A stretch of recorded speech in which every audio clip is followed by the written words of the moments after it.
Bueno, buenas tardes a todos. Llegamos en esta instancia a la última charla, la última webinar del año de la NPG.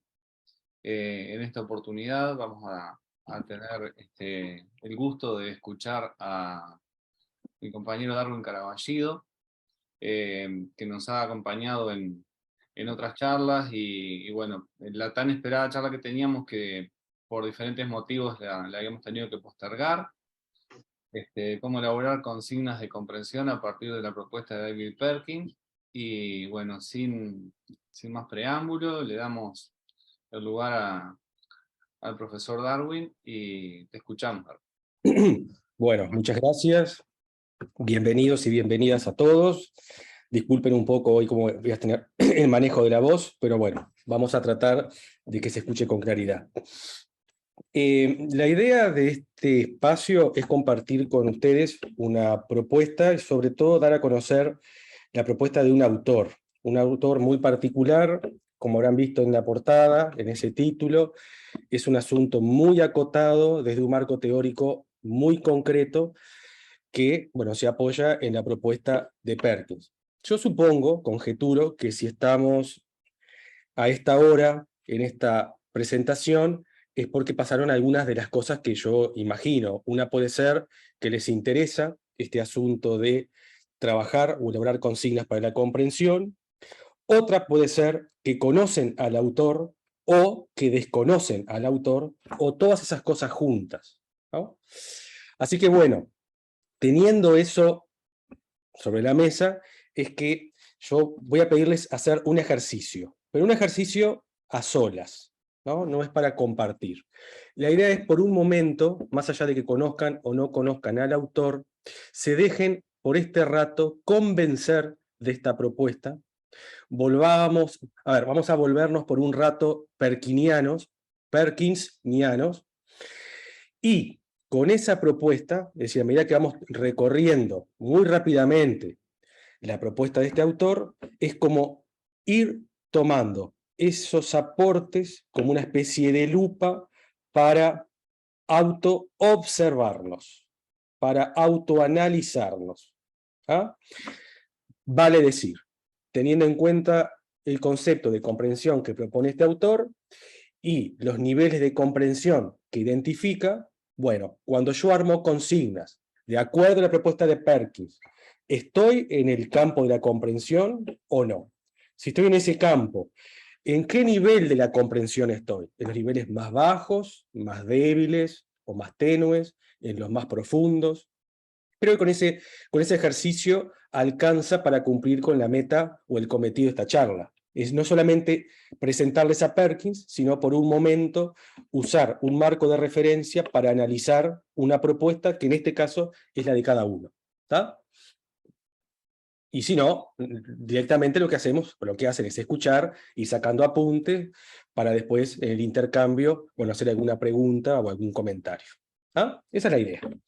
Bueno, sin más preámbulos, comparto con ustedes el plan de trabajo o el itinerario. Son 4 estaciones o 4 mojones.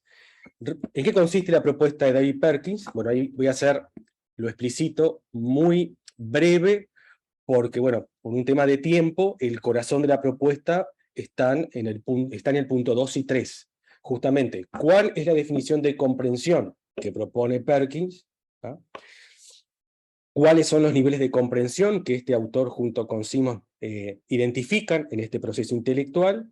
Y acá hay como, bueno, yo sé que el cuerpo humano tiene un corazón, pero vamos a imaginar 2 corazones. Bueno, esta charla tiene 2 corazones. Un corazón es el concepto de comprensión, y el otro corazón, el otro pilar, es los niveles de comprensión como aporte didáctico, justamente para elaborar consignas de comprensión, si es que queremos que el otro, el estudiante, comprenda.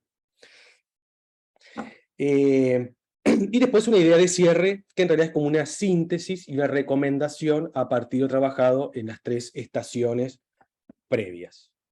¿Está? Es eso. Bueno, entonces vamos a empezar en qué consiste la propuesta de Perkins.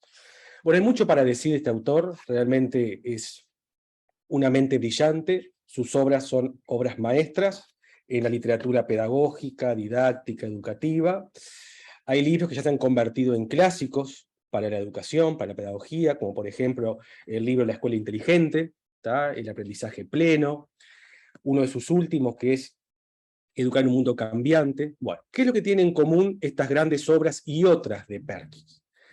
Que Perkins se centra en el estudio de la comprensión, justamente. ¿Ah? Él trabaja cómo desarrollar el aprendizaje, no voy a decir profundo porque hoy se confunde aprendizaje profundo con la propuesta de Fulan. Vamos a hablar de aprendizaje en profundidad. Justamente la comprensión de gran alcance, como le llama él, o la comprensión como capacidad generativa, es lo que deberíamos desarrollar en nuestras clases. Por eso justamente él es uno de los referentes mundiales del enfoque que se llama enseñanza para la comprensión, con otro referente como es Howard Gardner, el creador de la teoría de las inteligencias múltiples, por nombrar solamente a dos. ¿Tá? Así que tenemos a este autor, David Perkins, que se posiciona en el constructivismo, su enfoque es el enfoque del aprendizaje pleno, es el referente en la enseñanza para la comprensión, se preocupa y ocupa de estudiar cómo funciona la mente humana, y bueno, y esto de la comprensión. Y vamos allá a meternos en el título de este libro, yo les nombré, La escuela inteligente. Yo soy de prestar mucha atención a los títulos de las películas, de los libros, ¿no? Por algo los títulos están, y están bien pensados, dicen mucho. Y acá tenemos la escuela inteligente. Lo interesante es el adjetivo, porque, por lo tanto, si para él hay una escuela inteligente, también hay una escuela que no lo es. ¿No? Entonces, si él promueve la creación de una escuela inteligente, es porque él entiende de que hay escuelas que son, podemos decir, torpes, escuelas tontas, ¿no? En un sentido, vamos a llamarlo académico. ¿Cuáles son las escuelas tontas, las escuelas torpes o las escuelas no inteligentes? Bueno, las que justamente no son escuelas inteligentes. ¿Qué es una escuela inteligente o una organización educativa inteligente? A ver, ¿cómo puedo resumirlo? Pero algo así como aquellos espacios en donde el centro de la dinámica escolar está en promover el pensamiento. Todo gira en torno al pensamiento. Todo gira en torno al aprendizaje. ¿Ah? Diremos, bueno, sin duda que eso es lo que pasa en las escuelas. Bueno, si eso pasara, no tendría sentido que Perkins hubiera sacado un libro sobre las escuelas inteligentes, si es que las escuelas fueran inteligentes, ¿no? Para ayudarnos en esto, Perkins presenta 3 metas educativas. Yo se las pongo allí. ¿Tá? Hay otras, pero él dice, bueno, 3 metas educativas que debe perseguir la educación del presente, una educación de cara a este siglo XXI. Esto lo escribió hace mucho tiempo, ¿ah? Pero bueno, tiene vigencia. Dice, bueno, 3 metas que deberíamos tener los educadores y la educación. Que los estudiantes retengan el conocimiento, es decir, esa posibilidad de recordar una información en el futuro. Vamos a por ahí. Eso es una meta. Otra meta, interpretar el conocimiento. Es decir, entender esa información que yo estudio, captando el significado, el sentido. Así que vamos, primero, recordar o retener información, después entenderla, y por último, usarla. Usar ese conocimiento que yo adquiero para resolver un problema o resolver una situación en un escenario diferente al que le dio origen a ese conocimiento. Bueno, creo que estamos de acuerdo que a nivel general, por las investigaciones que circulan y por las cosas que están sucediendo, de que las escuelas del mundo occidental al menos no están cumpliendo con estas metas, ¿no? Los estudiantes no recuerdan información, a veces la recuerdan pero no entienden lo que recuerdan, y pocas veces hacen uso activo de esa información que recuerda y entiende. Entonces, ahora, ¿qué es lo que plantea Perkins? La consolidación y conformación de escuelas que permitan que estas 3 metas se cumplan.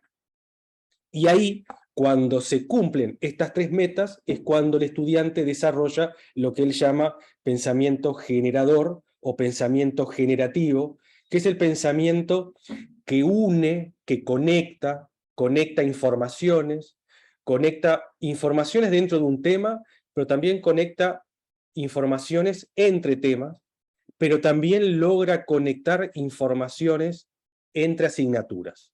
Por eso es el pensamiento generador, que actúa, que conecta. Capaz si usáramos la terminología de Ega Morán, podríamos decir que es el pensamiento complejo, justamente un pensamiento que une lo que en el mundo está suelto, fragmentado, desunido, desarmado, ¿no? Y justamente la comprensión es el proceso que permite el logro de ese pensamiento generador. Y ahí está la clave y el corazón de esta propuesta. Por eso el enfoque se llama enseñanza para la comprensión. Haciendo un paréntesis, esto es tan importante que Ega Morán, que es el referente del pensamiento complejo, en un libro que publicó hace tiempo con el respaldo de la UNESCO, que se llama Los 7 saberes necesarios para la educación del futuro, y el futuro es ahora. Y una de esos aspectos, de esas claves, es la enseñanza para la comprensión. No en el sentido de Perkins, pero están de acuerdo y estamos de acuerdo que la comprensión es fundamental y en las educaciones del mundo occidental está en falta. No se está desarrollando como debería. ¿Ah? Por eso entra en escena todos estos marcos de referencia, ¿no? Estos aportes. Entonces, ¿qué ocurre con estas metas en la educación? Bueno, Perkins ya desde hace tiempo viene advirtiendo de que estas metas no se están cumpliendo, por eso estamos ante escuelas que no son escuelas ni organizaciones inteligentes. Por eso él habla que en realidad, en vez de desarrollar un pensamiento generativo, estamos desarrollando lo que llama el conocimiento ingenuo, que forma parte del conocimiento, conocimiento inerte, conocimiento frágil, conocimiento débil, y un pensamiento débil. Bueno, así que lo que tenemos nosotros como meta, entonces, es transformar estas escuelas en escuelas que giren en torno al pensamiento. Eso es lo que tendría que ocurrir. Bueno, ahora todo esto lo llevo a la propuesta de hoy, para no hacerlo más largo. Yo elegí algo bien acotado. Dije, bueno, vamos a empezar por algo mínimo, pero que se transforme o que su impacto sea máximo. Si hablamos de desarrollar la comprensión, justamente una de las herramientas que nosotros usamos en clase para desarrollar algo en el otro son las consignas, son las tareas que proponemos. Entonces, las consignas deberían ser consignas de comprensión si lo que pretendemos es que el otro comprenda, ¿no? Por eso acá viene el sentido de la charla. Es algo acotado, pero considero que es contundente. Justamente desde este marco de referencia bien concreto y validado en el campo científico, tener un elemento, una lupa teórica o un armamento, un arsenal teórico que me permita elaborar buenas consignas para la comprensión. Esta es como la introducción. Espero haber sido claro. Cualquier cosa ustedes me lo dicen por el chat o pueden activar el micrófono si hay alguna pregunta, ¿tá? Porque pasaríamos entonces, ahora sí, hecho muy rápidamente ese marco contextual, bueno, ¿cuál es la definición de comprensión que propone Perkins? Y justamente Perkins dice que para conformar una escuela inteligente, una de sus dimensiones es la pedagogía de la comprensión. Entonces, desarrollar la comprensión es uno de los caminos o una de las puertas para lograr la conformación de escuelas de pensamiento, escuelas de reflexión, escuelas inteligentes. ¿Tá? Bueno, yo creo que tenía que pedirles permiso. Yo traje algunas definiciones, por lo tanto con ustedes vamos a oralizar y leer definiciones. Se puede hacer un poquito denso, pero me pareció que era como, no rígido, pero sí riguroso. Trabajar a partir de las palabras de Perkins, aunque siempre van a ser interpretaciones. Pero bueno, es mejor que un parafraseo o un listado. Así que ya les anuncio que vamos a trabajar en algunos momentos con definiciones breves, pero definiciones al fin. Bueno, a ver, vamos a un primer acercamiento. Acá tenemos un fragmento. Me costó mucho elegir un fragmento porque Perkins define en muchos momentos y de formas distintas, aunque llega a lo mismo la comprensión. Y bueno, traté de encontrar una de esas definiciones o uno de esos fragmentos que contuviera la esencia de lo que es comprender. Bueno, esperen que tengo que sacar de aquí esto, no me está dejando. Ahora sí. Bueno, consideramos la comprensión no como un estado de posesión, sino como un estado de capacitación. Y yo voy a frenar en varios momentos. En esta primera idea ya tenemos un primer aporte sustancial. La comprensión no es un estado de posesión, sino un estado de capacitación. Y acá él diferencia en el libro lo que es comprender de conocer. Él dice, cuando yo tengo posesión sobre una información, la aprehendo con H, ¿no? Es un estado de posesión. Bueno, eso es conocer. Ahora, que yo posea una información no quiere decir que yo la comprenda. Comprender va más allá de ese estado de posesión de la información. Y es un estado de capacitación. Es la capacidad de, y ahora seguimos. Dice, cuando entendemos algo, no solo tenemos información a mano, sino que somos capaces de hacer ciertas cosas con ese conocimiento. Bueno, acá él ya plantea que es comprender. Es cuando con lo que yo poseo, ese conocimiento, con esa información, con esa idea, yo hago algo en un escenario distinto para resolver un problema o un desafío. Si yo poseo una información, por ejemplo, manejo el concepto de ciudad, pero después no puedo elaborar un esquema, o no puedo dibujar, o no puedo maquetizar, es porque todavía no logré el estado de capacitación, quedé en el estado de conocimiento. La pista lo que muestra o evidencia que empezó a marchar el proceso de comprensión es cuando la persona con eso que tiene a mano puede hacer algo. Ahí está la clave. Ahora ya vamos a volver a eso. Entonces, tercera idea, dice, estas cosas que podemos hacer, ahí está la clave, que revelan comprensión y la desarrollan, se denominan actividades de comprensión. Así que ya tenemos una pista, ya nos vamos a ir como adelantando cosas de las consignas de comprensión. Entonces, la comprensión es hacer algo con esa información que yo poseo. ¿Recuerdan las 3 metas educativas? Están justamente acá. Una meta es recordar la información, estado de posesión. La otra es entender esa información, entender el significado y el sentido. Y después hacer algo, ¿no? Usar esa información para resolver un problema. Bueno, justamente, la comprensión, como dijimos hoy, y acá se confirma, es la materialización de ese pensamiento generador que permite cumplir con esas 3 grandes metas educativas. Así que miren lo que estamos haciendo cuando desarrollamos en el otro la comprensión, ¿no? Bueno, esperen que tenemos que avanzar. Acá les pongo algunos ejemplos, de términos, de verbos o de acciones que manifiestan actividades o desempeños de comprensión, el hacer. Entonces, miremos por arriba. Comparar, definir, demostrar, describir, indicar, voy eligiendo justificar, trazar. Nosotros usamos estos verbos muchísimo. Ahora capaz que ya podemos ir pensando en clave de, son actividades de comprensión. Cuando un estudiante aprende una información, la transforma en conocimiento, para que comprenda, tengo que pedirle que haga algo con esa información. Y ese algo es o armar una definición, o elaborar una comparación, o buscar un ejemplo.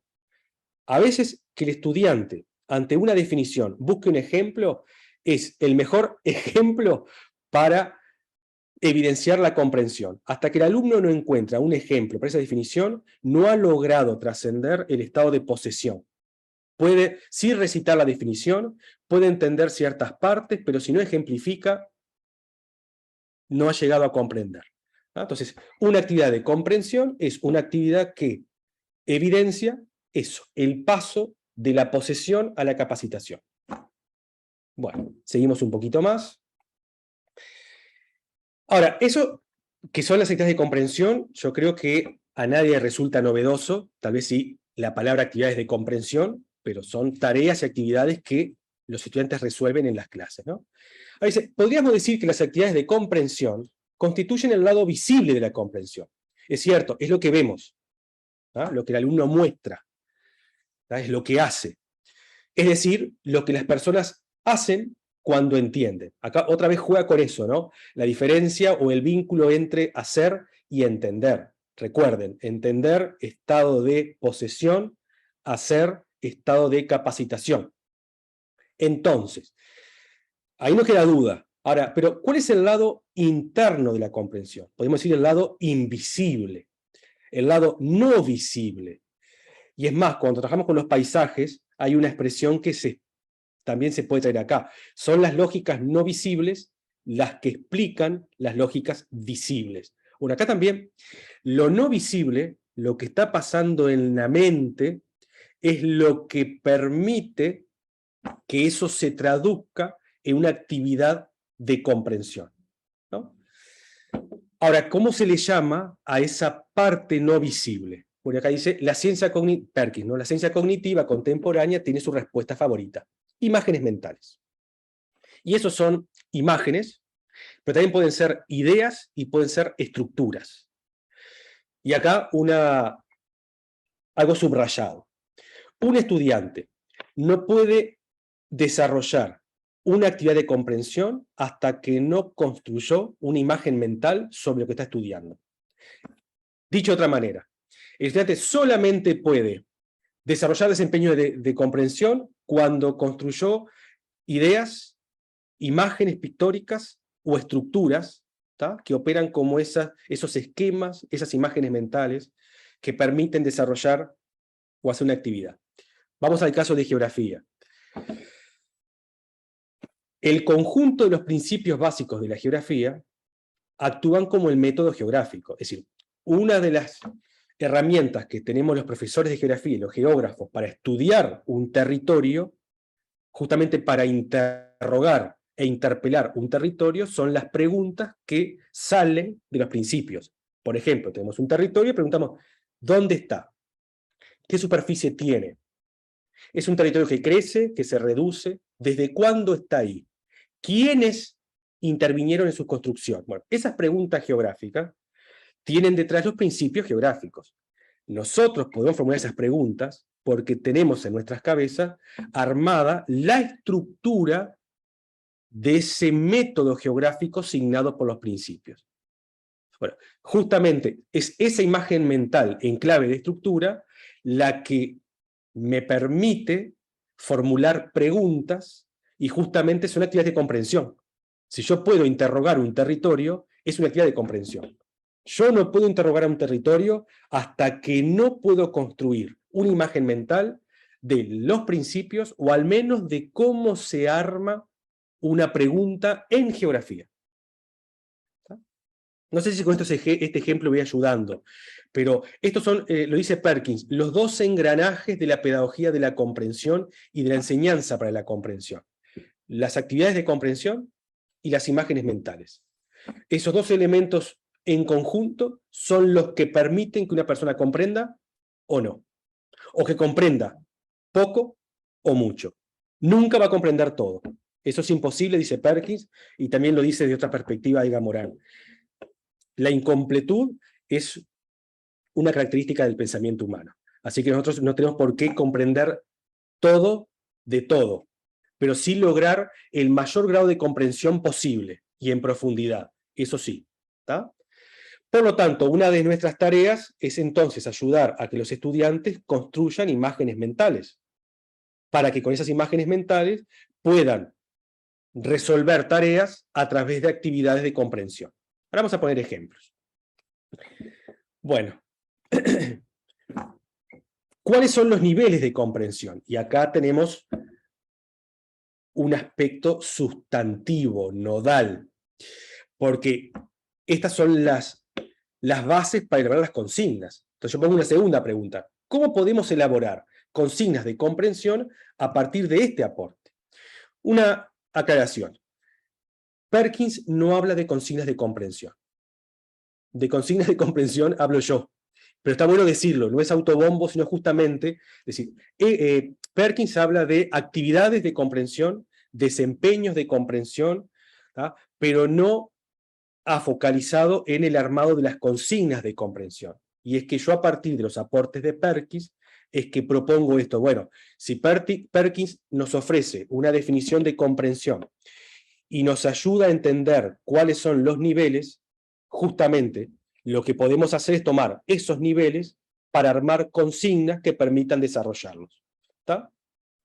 Así que bueno, espero ser claro con la parte que viene a continuación. Acá dice como grafiqué lo que trabajamos, o trabajé, mejor dicho, y lo que vamos a trabajar o voy a trabajar con ustedes. El concepto clave, la variable o la categoría madre de esta charla es comprensión. Una definición, ¿ah? En este caso conceptual, es un estado de capacitación, lo que dijimos hoy, recuerda, ¿no? Justamente se diferencia de conocer porque el otro es un estado de posesión. Acá es la posesión y con esa posesión la capacidad de hacer algo.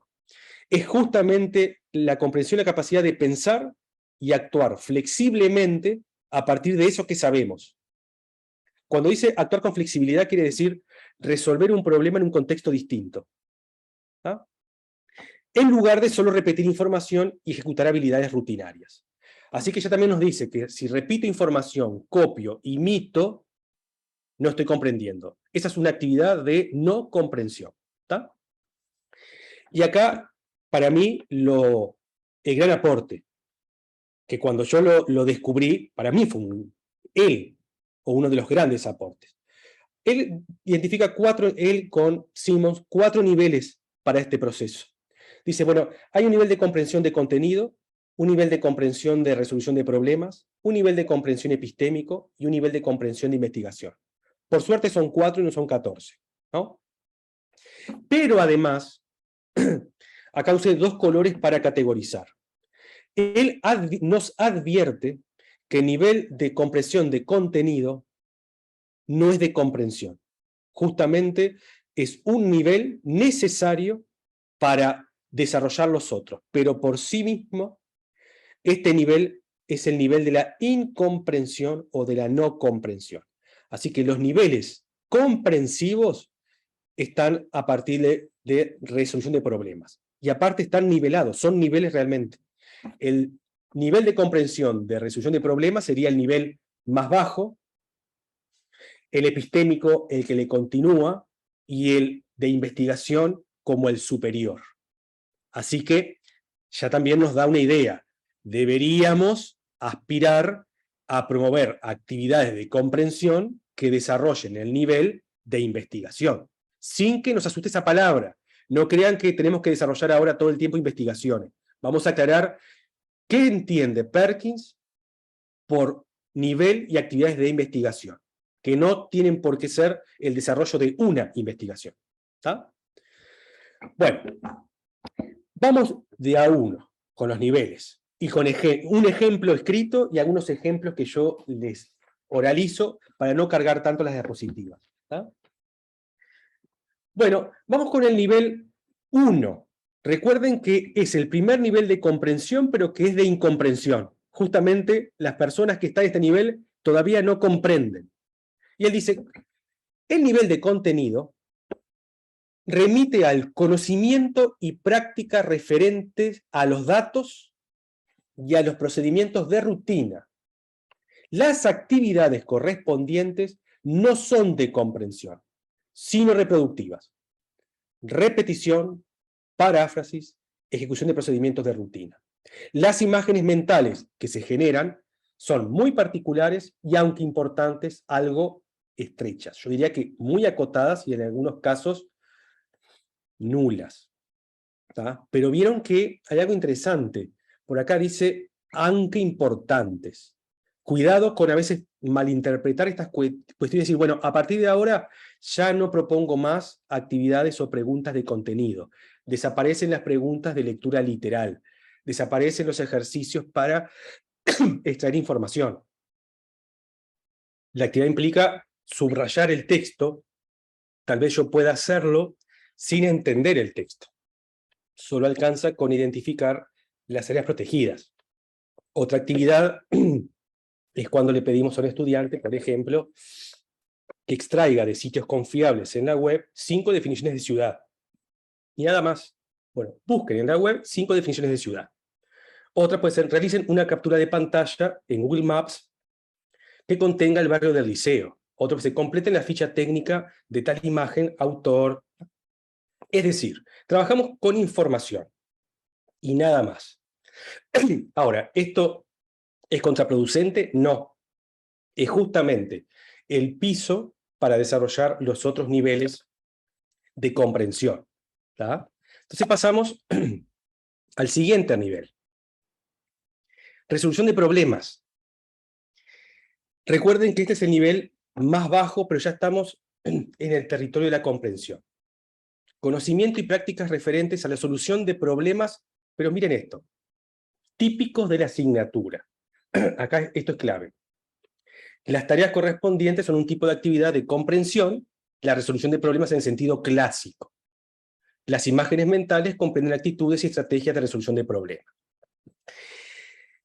Esto depende de la especificidad. Cada profesor de asignatura define qué se entiende en su asignatura por actividad típica. Y voy a contar una anécdota que es real. A veces un profesor de idioma español estaba haciendo una tesis de maestría, analizando consignas en formación docente, y justamente entre sus consignas de análisis había consignas de geografía. Y él me consultó porque le parecía como, no sé si la palabra es raro, pero llamó la atención que apareciera tantas veces la palabra localizar. Que en el idioma español, en la lengua, no es tan común. Entonces tuve que explicarle que en realidad es una de las actividades típicas de resolución de problemas de la geografía, que remite a un principio, que es el principio de localización, de extensión. Ahí él entendió. Entonces vieron cómo la especificidad es lo que hace que algo sea común y típico, pero en otra no. Entonces, en nuestro caso, a veces, miren esto, establezcan el dominio espacial del territorio del paisaje protegido de la Quebrada de los Cuervos y Sierras de Yerbar a partir de la localización y extensión geográfica. Sin duda acá el estudiante no encuentra esta respuesta, no la saca de la web, ni la saca, salvo que esté especificado solamente en un párrafo, pero pensemos que eso no lo encuentra de forma explícita. Tiene la información, pero con esa información tiene que hacer algo. Sabe qué es localización, qué es extensión, cómo se hace una cosa y la otra. Bueno, le cambiamos el escenario, tal vez hicimos el ejercicio con un territorio diferente, con otra área protegida. Entonces ahora le cambiamos el contexto y le pedimos que él o ellos establezcan estos dos principios en este territorio. Bueno, acá tenemos un ejemplo de actividad o de consigna de tarea de comprensión, pero de resolución de problemas. Y esto es una advertencia para nosotros. A veces pensamos que este tipo de tareas, como son geográficas, son el punto cúlmine de nuestra actividad, y mirado desde esta lupa, ojo que estamos en una actividad que desarrolla el nivel más bajo de la comprensión. ¿Está? Entonces, como esto nos ayuda también a poner las cosas en su lugar un poco. Bueno, otros ejemplos que tengo por acá. Por ejemplo, usando los ejemplos anteriores, recuerdan que leí uno que decía, extraigan de sitios confiables de la web 5 definiciones de ciudad. ¿Qué puedo agregarle? Bueno, identifiquen de alguna manera en las definiciones los atributos del concepto de ciudad. Entonces, una cosa fue extraer 5 definiciones, y ahora otra cosa es entenderlas, leerlas y subrayar dónde están las características o las partes o atributos. Vieron que hay un salto. Se pasa del estado de posesión al estado de capacitación en un nivel bajo de comprensión. ¿Está? Otro podría ser, marquen en el plano del barrio, de esa captura de pantalla, dónde están los gimnasios al aire libre. Imaginemos que hicimos una recorrida por el barrio, tenemos ese documento cartográfico que funciona de piso, de base. Bueno, ahora quiero que intervengan y marquen en el plano. Bueno, vieron que esas actividades son de comprensión. Ahora, lo bueno para esto, que yo les pedí que usaran estos insumos para autoobservarse, autoanalizarse y autointerpretarse, es decir, bueno, yo estas cosas las hago, por lo tanto, en mis actividades ya veo que aparecen actividades de comprensión. Puede ser que el aporte sea, bien, advertencia o alerta, tarjeta amarilla, tener cuidado porque es el nivel más bajo de comprensión. Por lo tanto, si mis tareas siempre dan vuelta o gira en torno a este tipo de comprensión, estoy desarrollando solamente y siempre la comprensión de resolución de problema, que es el nivel más bajo. Creo que ahí está el aporte, o al menos fue el aporte que yo encontré para mí, ¿no? Bueno, el nivel epistémico. Dice, conocimiento y práctica referentes a la justificación y la explicación en la asignatura. Ya ahí tenemos la clave. Justamente cuando pedimos al otro que elabore, que escriba o que oralice una justificación y una explicación. Y ojo, justificación y explicación científica. Y ahí empiezan las vueltas de tuerca. ¿Tá? La actividad de comprensión es generar justamente explicaciones y justificaciones en la especificidad. Las imágenes mentales expresan las formas de justificar y explicación correspondiente a la disciplina. Vieron que dijo 3 veces lo mismo, ¿no? Y está muy bien. Ahí está lo que implica el nivel de comprensión epistémico. Es cuando le pedimos al otro que con la información que tiene elabore una explicación y una justificación. Y vamos a eso. Yo les voy a ayudar con algo. Un ejemplo de consigna. Miren esto. Sigo con el ejemplo del área protegida de la Quebrada de los Cuervos. Escriban un texto como si fueran geógrafos que presente las razones de la localización y extensión espacial del paisaje protegido de la Quebrada de los Cuervos y Sierras del Yerbal para integrar en el póster que se presentará en la exposición sobre áreas protegidas de Uruguay, y esto en un máximo de 150 palabras. Vamos a ir reconstruyendo este recorrido. Recuerdan que la primera tarea era buscar en un texto el nombre de 5 áreas protegidas. Después, la tarea 2 era ya elegir una y establecer la localización y extensión de la Quebrada de los Cuervos. Bueno, ahora se le pide que dé cuenta de las razones de por qué está allí esa área protegida y tiene esa extensión. Obviamente, lo que hay que enseñarle al estudiante es a cómo se explica, cómo se escribe una explicación, que implica trabajar con la causalidad, la multicausalidad, ¿no? Pero bueno, acá tienen un ejemplo de consigna de nivel epistémico. Trascendemos el nivel de resolución de problemas típico de la disciplina. Otros ejemplos pueden ser, por ejemplo, miren esto, luego del análisis de las encuestas, escriban un argumento sobre la importancia de instalar un gimnasio al aire libre en el espacio público que está al frente del liceo. Justamente tenemos un espacio verde público frente al liceo, hicimos unas entrevistas o unas encuestas y descubrimos que los vecinos necesitan tener ese objeto espacial en ese espacio público. Bueno, vamos a escribir un argumento para elevarlo a el municipio o lo que sea, más allá de que la actividad es oportuna, en lo que deriva, también estamos enseñando a armar o a escribir un argumento. Bueno, justamente si el estudiante escribe una explicación, oraliza, produce un argumento, produce una justificación, ahí es cuando está desarrollando el nivel de comprensión epistémico, ¿no? Otro que yo tengo un montón acá, pero ¿cómo pruebas eso? Miren esto, ¿cómo pruebas y argumentas que la intención del autor de la imagen tal es la que tú expresas? ¿Tá? ¿En qué se basó? Bueno, cuando arma un argumento, claro, tengo que enseñar en algún momento del año a cómo se escribe un argumento, sin duda.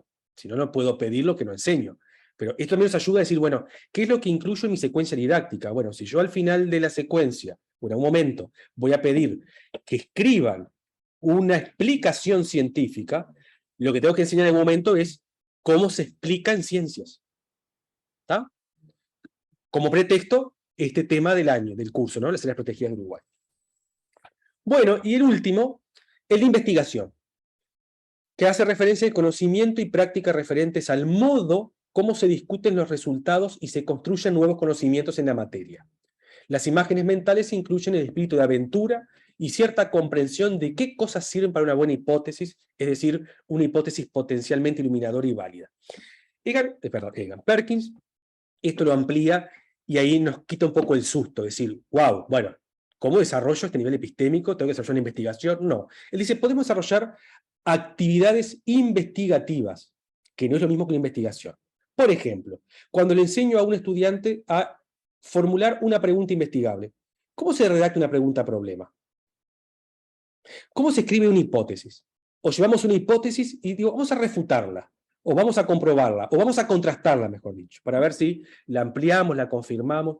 Esas actividades que están en el ámbito de la investigación son las actividades que Perkins llama de comprensión del nivel de investigación. ¿Está?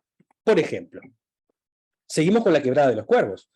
Elaboren 2 preguntas que permitan llevar adelante el estudio del territorio del paisaje protegido de la quebrada de los cuervos y sierras de Ceibal a partir del principio científico de intencionalidad. Esto lleva, yo entiendo que se trabaja con el estudiante este principio, se trabaja con ellos cómo se hacen preguntas y se les pide, bueno, ahora que conocen el principio y saben cómo se redacta una pregunta, les pido que elaboren 2 preguntas justamente para poder estudiar ese territorio desde ese principio. Miren todo lo que está involucrado ahí, ¿no? Pero bueno, no son actividades para hacer todo el tiempo, todos los días. Hay que dosificar y ver en qué momento yo propongo una actividad de este tenor. Pero bueno, acá tenemos los 4 niveles. A mí me encanta esto. Advertencia, en rojo. Que esto nos sirva a todos. Primera advertencia. Bueno, ¿quién no ha vivido, quién no ha completado o quién no ha pedido en un verdadero falso o en alguna actividad similar? Justifica tu respuesta. Y la pregunta es, ¿qué se entiende por justificar? ¿Estará alineada la definición que se propone desde las ciencias? Bueno, yo comparto con ustedes la definición de justificar, extraída del material que está allí abajo. Dice, justificar es utilizar argumentos de autoridad científica y situarlos en el marco de un modelo social o de una teoría científica. ¿Qué se ha de justificar? ¿Una teoría o una afirmación? ¿Qué es lo que se responde cuando se justifica? ¿En qué conocimiento científico se basa? ¿Qué teoría lo explica? Yo les pregunto a ustedes, aunque no lo respondan. Cuando en un verdadero o falso, a veces ponemos justifica tu respuesta.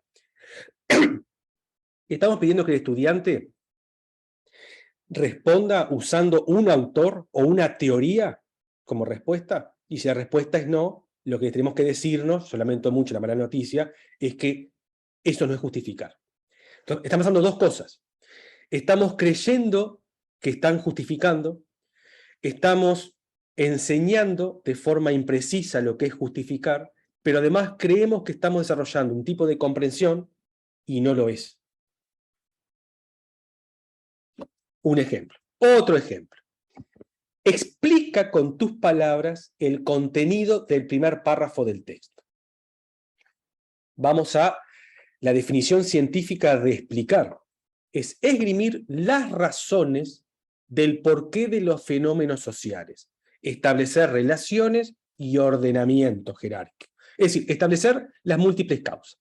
También involucra la enumeración de las consecuencias. ¿Qué se responde cuando se explica? ¿Por qué pasa? ¿Por qué es así? ¿Cuáles son sus causas? ¿Qué consecuencias tiene? Entonces, cuando yo pido, explica con tus palabras el contenido del primer párrafo del texto, ¿estoy usando correctamente la palabra explicación? ¿Estoy pidiendo que dé cuenta de las causas de un fenómeno? Y vemos que no. Capaz que en vez de explica con tus palabras, sería expresa con tus palabras. El tema es que, vean, bueno, el bueno en esto es problemático. Estamos usando una palabra verbo que indica una acción mental, pero también una actividad cognitiva y lingüística científica, y justamente nos trae problemas, porque si yo digo, leo lo de Perkins, digo, a ver, si yo uso la palabra explicar, estoy a nivel epistémico. Entonces, si yo pongo como tarea, explica con tus palabras el contenido, genial. Yo desarrollo el nivel de comprensión epistémico porque uso la palabra explica. Ahora, cuando analizo el uso de explica, me doy cuenta que en ese caso está mal empleado, por lo tanto, no es ni una explicación, ni se está desarrollando el nivel de comprensión epistémico. ¿Tá?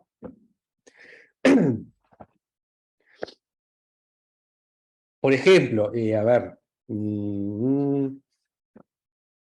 pero yo creo que con ese que tienen ahí alcanza. Creo que sí, con ese alcanza. Bueno, y ahora otro. Investiguen. Lo he visto mucho y hasta en los manuales. Bueno, en los manuales escolares es para comprarse pop y coca y empezar a mirar todo lo que pasa ahí, el uso de los verbos, la comprensión que aparece ahí, porque es tremendo, ¿no? Pero bueno, investiguen en la web sobre las áreas protegidas de Uruguay. Investiguen, vamos a ver qué es investigar. El proceso metódico, sistematizado y ordenado que tiene como finalidad responder ciertas preguntas, teorías, suposiciones, conjeturas y o hipótesis que se presentan en un momento dado sobre un tema determinado. Ahora, cuando yo pido que busquen en la web sobre áreas protegidas, ¿estoy pidiendo la investigación o estoy pidiendo que busquen? Y a veces es que busquen. Entonces la pregunta es, ¿y por qué la consigna no dice busquen en la web sobre áreas protegidas y aparece investiguen? Con lo que implica investigar. Más allá de la banalización de la palabra investigar, es la imprecisión que está detrás y estos problemas que nos genera, porque parecería que en clase estamos investigando, parecería que estoy desarrollando el proceso el nivel de comprensión más alto, pero en definitiva es de los más bajos, porque lo único que le pido es que busquen. Es más, sería hasta de incomprensión. Formulado así parece súper comprensivo, pero si lo analizo de este marco teórico, es una consigna de contenido, de incomprensión. Bueno, son las advertencias, hay muchas, pero para que vean qué importante es prestar atención a las palabras verbo que indican las acciones que los alumnos tienen que desarrollar al implementar una actividad o un desempeño de comprensión, ¿no? Y bueno, ideas de cierre, para cerrar.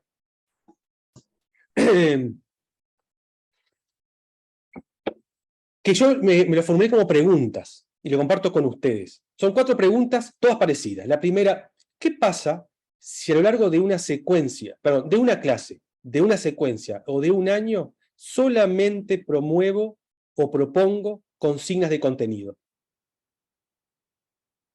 La respuesta es que en toda la clase, o en la secuencia, o en el año, no promuevo comprensión. Ahora, ¿qué pasa si en una clase, en una secuencia o en el año aparecen actividades de contenido, pero también agrego las de resolución de problemas típicos de la disciplina? Localizar, construir cartografía, trazar el recorrido tal, hacer tal cosa. Bueno, al menos me acerco no, estoy promoviendo la comprensión, pero tengo que saber que estoy desarrollando el nivel más tibio, más tenue, más bajo. ¿Cuándo la cosa mejora? Cuando me pregunto, ¿y qué ocurre si a las actividades de contenido y de resolución de problemas les agrego de nivel epistémico? Al menos una por secuencia, al cerrar, que escriban un argumento, que escriban una explicación, que escriban una justificación. Bueno, ahí la cosa se profundiza, se enriquece y se amplía, y puedo decir que estoy desarrollando una comprensión de mayor nivel, de nivel epistémico. Y ni hablar, si me pregunto, bueno, ¿y qué ocurre si a esas actividades en una clase, en una secuencia o en el año, yo le agrego preguntas que involucren actividades investigativas? Como por ejemplo, formular una pregunta-problema, construir una encuesta sabiendo lo que es una encuesta, leyendo encuestas para armar mi encuesta. Bueno, esas actividades investigativas me llevan, me empujan a mí, a la clase y sobre todo al estudiante a desarrollar la comprensión del nivel superior. ¿Tá? Entonces, dicho esto, la comprensión, dice Perkins, y uso estas palabras para cerrar, no es solo una meta, que lo es, pero no es una meta, sino también una herramienta de motivación. Nos involucramos más cuando comprendemos y nos apasionamos más cuando nos encontramos construyendo comprensión. sin duda. Cuando una persona siente que está aprendiendo, es cuando se motiva. Y eso nos pasa todo el tiempo. Qué increíble cuando nos desmotivamos. ¿Por qué nos desmotivamos? Generalmente porque no aprendemos. Dicho de otra manera, porque no estamos construyendo comprensión sobre el tema, el asunto o la asignatura. Dicho esto, les dejo la bibliografía y bueno, muchas gracias. Yo espero